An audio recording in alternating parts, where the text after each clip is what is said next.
सत्यवान और सावित्री की कथा। नाग अर्थात शेष नाग, लक्ष्मण जी भी शेष ही अवतारी हैं, लेकिन यहाँ नाग कहता है कि हम संपूर्ण पृथ्वी का भार अपने पीठ पर उठाए हुए हैं। तो भगवान शंकर कहते हैं कि हम बड़े सर्प गले लपटाए हुए हैं। तो रावण कहता है कि सबसे बड़ा मैं हूँ, कैलाश पर्वत अपने हाथ पर उठाए हुए हैं, और शंकर भगवान का निवास स्थान भी कैलाश ही है। तो राम कहते हैं कि सबसे बड़ा मैं हूँ, रावण को मारकर गिराया हूँ। अब प्रसंग आगे बढ़ता है। राम तो बड़ा है ही, और राम स्वयं भी यहाँ स्वीकार कर लिए हैं। सीता की आह से दशानन जला था, सावित्री के सत्य में जमराज फंसा था। सीता के हाय से, आह से दशानन अर्थात रावण जला था, कहीं कहीं आज भी जलता है। और सावित्री के सत्य में मृत्युलोक के देवता यमराज फंसे थे। सत्यवान एक लकड़हारा था, लेकिन लाखों में खूबसूरत नौजवान था। जंगल से लकड़ियां लाकर बिक्री कर अपने परिवार का भरण पोषण करता था।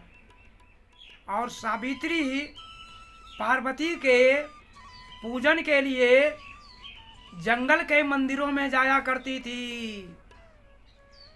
हर कन्या का इच्छा यही रहता है कि धन दौलत तो अलग की बात है, पहले सुंदर पति मिले। सावित्री धन दौलत गिरजा से नहीं मांगती थी, माँ पार्वती से कहती थी कि सुंदर पति मिले। और माँ पार्वती ही कन्याओं को, लड़कियों को सुंदर पति देती है। ऐसा धर्म शास्त्रों में हर जगह चर्चा है। प्रसंगा भाव के लिए सीता भी पार्वती का पूजा की थी, और पार्वती आशीर्वाद दी थी।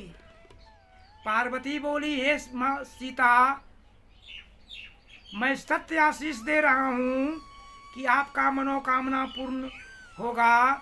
भगवान श्री राम से आपकी शादी होगी। वही दिशा निर्देश पर माँ गिरजा से सती सावित्री भी वरदान पाना चाहती थी। पूजा करने के पश्चात जब पार्वती मंदिर से सावित्री चली, तो वही लकड़हारा पर नजर पड़ा। लकड़हारा सत्यवान सावित्री को देखते रह गए, और सावित्री सत्यवान को देखते रह गई। और मन ही मन सावित्री अपना पति सत्यवान को चुन लिया। इस बात को अपने घर में आकर कही। माता पिता समझाया कि वह एक लकड़हारा है, उससे तुम्हारी शादी उचित नहीं है। तुम्हें किसी राजाओं से शादी कराऊंगी। हे बेटी, तुमको महलों की रानी बनाऊंगी।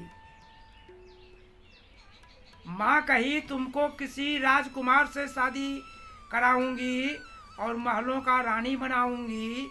एक लकड़हारा के साथ तुम्हारा जिंदगी सुखमय नहीं बीतेगा। सावित्री अडिग थी, वो माँ बाप की बात नहीं मानी। ज्योतिषियों को बुलाया गया। ब्राह्मणों ने जन्म कुंडली में देखा तो बताया कि सत्यवान का उम्र मात्र साल भर है। 12 महीना के बाद सत्यवान काल के गाल अर्थात मृत्यु में परिणत हो जाएगा, मर जाएगा। सावित्री को यह बात का जब पता चला, फिर भी अपना पति वो सत्यवान को ही चुन लिया। वैवाहिक क्रियाकर्म संपन्न हुआ। अभित्री अपनी पति के साथ ससुराल में रहने लगी। लेकिन एक दिन की बात है कि सावित्री मन ही मन सोचने लगी कि साल भर के बाद सत्यवान की मृत्यु हो जाएगी। वह दिन प्रतिदिन जोड़ते जा रही थी। साल भर पुरने के पश्चात जब सत्यवान लकड़ी काटने जंगल चला तो पीछे पीछे सावित्री भी चली। सावित्री को लौटाने के पर भी नहीं लौटी। लकड़ी काटते काटते सत्यवान के माथे में दर्द हुआ। सावित्री सत्यवान के अपने जांघ पर सुलाई और सावित्री समझ गई कि यमराज इसके प्राण लेकर के अब चलेंगे। और जब यमराज प्राण लेकर चला तो सावित्री सत्यवान का मस्तक धरती पर रख यमराज के पीछे पीछे चलने लगी। यमराज बोली कि तुम लौट जाओ। मृत्यु इसलिए हुई कि इसकी आयु मात्र इतनी ही दिन तक था। फिर भी सावित्री पीछे पीछे चलने लगी। यमराज बोला एक वरदान मांग लो। सावित्री बोली हमारे सास ससुर को स्वस्थ बनाने का वरदान दीजिए। बोला ऐसा ही होगा। फिर सावित्री पीछे पीछे चल रही थी। यमराज बोले कि दूसरा वरदान मांग लो। सावित्री बोली हमारे माता पिता का राज्य का प्रजा खुशहाल रहे, सुख शांति से रहे।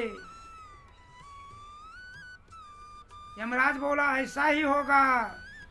फिर यमराज के पीछे पीछे सावित्री चलने लगी। अब यमराज थोड़ा कुपित होकर क्रोधित होकर बोला